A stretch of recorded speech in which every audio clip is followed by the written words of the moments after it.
ಇನ್ನು ಉತ್ತರ ಕನ್ನಡ ಜಿಲ್ಲೆಯಲ್ಲಿ ಚಾಕು ಇರಿದು ವ್ಯಕ್ತಿ ಏನು ಮೃತಪಟ್ಟಿದ್ದ ಆ ಕೊಲೆ ಕೇಸ್ನಲ್ಲಿ ಕಮಲಾಕರ್ ಭಟ್ ಜ್ಯೋತಿಷಿ ಕಮಲಾಕರ್ ಭಟ್ ಅವರನ್ನ ಅರೆಸ್ಟ್ ಮಾಡಲಾಗಿದೆ. ಜ್ಯೋತಿಷಿಯ ಜೊತೆ ಸುರೇಶ್ ಕುಮಾರ್ ಅವರು ಇದ್ದಂತಹ ಫೋಟೋವೊಂದನ್ನು ಈಗ ಟ್ವೀಟ್ ಮಾಡಿ ಬಿಜೆಪಿಯ ಶಾಸಕರ ಫೋಟೋವನ್ನು ಟ್ವೀಟ್ ಮಾಡಿ ಪ್ರಶ್ನೆ ಮಾಡಿ ಅವರಿಗೆ ಕೌಂಟರ್ ಕೊಡುವಂತಹ ಕೆಲಸವನ್ನ ಕಾಂಗ್ರೆಸ್ನ ಪರಿಷತ್ ಸದಸ್ಯ ಬಿಕೆ ಹರಿಪ್ರಸಾದ್ ಅವರು ಮಾಡಿದ್ದಾರೆ.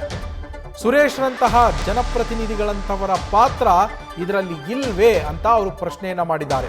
ಸಂಘ ಪರಿವಾರದ ಹಿನ್ನೆಲೆಯಿಂದ ಬಂದಂತಹ ಬಿಜೆಪಿ ಶಾಸಕ ಸುರೇಶ್ ಅವರ ಅಂಥವರ ಪಾತ್ರ ಇದರಲ್ಲಿ ಇಲ್ವೇ? ಶಾಸಕರಾಗಿ ಅಂಥವರನ್ನೆಲ್ಲ ಬೆಳೆಸಿದ್ದು, ಅಂದರೆ ಕಮಲಾಕರ್ ಭಟ್ ತರದವರನ್ನೆಲ್ಲ ಬೆಳೆಸಿದ್ದು, ಅವರನ್ನ ಪ್ರೋತ್ಸಾಹಿಸಿದ್ದು ಇದು ಸಂವಿಧಾನಕ್ಕೆ ಮಾಡುವ ಅಪಚಾರ ಅಲ್ವಾ ಅಂತ ಕೂಡ ಬಿಕೆ ಹರಿಪ್ರಸಾದ್ ಪ್ರಶ್ನೆ ಮಾಡಿದ್ದಾರೆ. ಜೊತೆಗೆ ಮಾಜಿ ಕಾನೂನು ಸಚಿವನಿಗೆ ಇಷ್ಟು ಕೂಡ ಅರಿವಿಲ್ಲದೆ ಇರೋದು, ಇಂಥವರನ್ನೆಲ್ಲ ಬೆಳೆಸಬಾರದು, ಇಂಥವ್ರು ಇದ್ದಾರೆ ಇವರು ಅನ್ನೋದು ಅರಿವಿಲ್ಲದೆ ಇರೋದು ನಿಜಕ್ಕೂ ದುರಂತ ಅಂತ ಟ್ವೀಟ್ ಮಾಡೋ ಮೂಲಕ ಆಕ್ರೋಶವನ್ನು ಹೊರಹಾಕಿದ್ದಾರೆ ಬಿಕೆ ಹರಿಪ್ರಸಾದ್ ಅವರು. ಗಮನಿಸ್ತಾ ಇದ್ದೀರಾ, ಒಂದು ಕಡೆಗೆ ಬಿಕೆ ಹರಿಪ್ರಸಾದ್ ಅವರು ಮಾಡಿದಂತಹ ಟ್ವೀಟ್,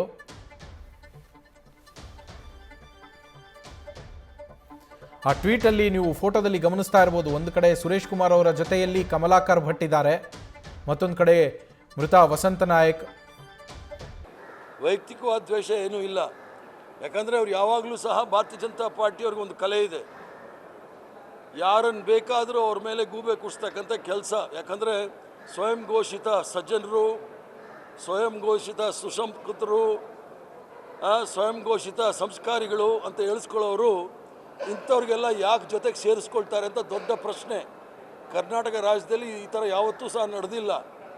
ಆಸಾರಾಮ್ ಬಾಪು ಅವರ ಶಿಷ್ಯರನ್ನೆಲ್ಲ ಹೊರಗಡೆ ಇಡೋದು ಭಾಳ ಉತ್ತಮ ಅಂತೇಳಿ ಅವ್ರಿಗೆ ಹೇಳ್ತಾ ಇದ್ದೀನಿ ಅಷ್ಟೇ.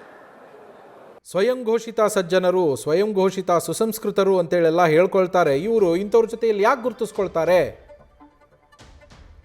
ನನಗೇನೋ ಅವ್ರ ಮೇಲೆ ವೈಯಕ್ತಿಕ ದ್ವೇಷ ಇಲ್ಲ, ಇರೋ ವಿಚಾರವನ್ನೇ ನಾನು ಹೇಳಿರೋದು ಅಂತ ಬಿಕೆ ಹರಿಪ್ರಸಾದ್ ಅವರು ತಾವೇನು ಟ್ವೀಟ್ ಮಾಡಿ ಪೋಸ್ಟ್ ಮಾಡಿ ಪ್ರಶ್ನೆ ಮಾಡಿದ್ರೋ ಅದನ್ನು ಸಮರ್ಥಿಸಿಕೊಂಡಂತಹ ಹೇಳಿಕೆಯನ್ನು ಕೂಡ ನೀವು ಗಮನಿಸಿದ್ರಿ. ಈಗ ಇವರೆಲ್ಲರೂ ಸ್ವಯಂ ಘೋಷಿತರು, ಸ್ವಯಂ ಘೋಷಿತ ಸುಸಂಸ್ಕೃತರು, ಸ್ವಯಂ ಘೋಷಿತ ಸಜ್ಜನರು, ಆದರೆ ಇವರು ಗುರುತಿಸ್ಕೊಳ್ತಾ ಇರೋದು ಕೊಲೆ ಕೇಸಿನಲ್ಲಿ ಅರೆಸ್ಟ್ ಆಗಿರುವಂತಹ ಆರೋಪಿಯ ಜೊತೆ ಅಂತ ಬಿಜೆಪಿ ನಾಯಕರ ವಿರುದ್ಧ ಹರಿಹಾಯ್ದಿರುವಂಥದ್ದು.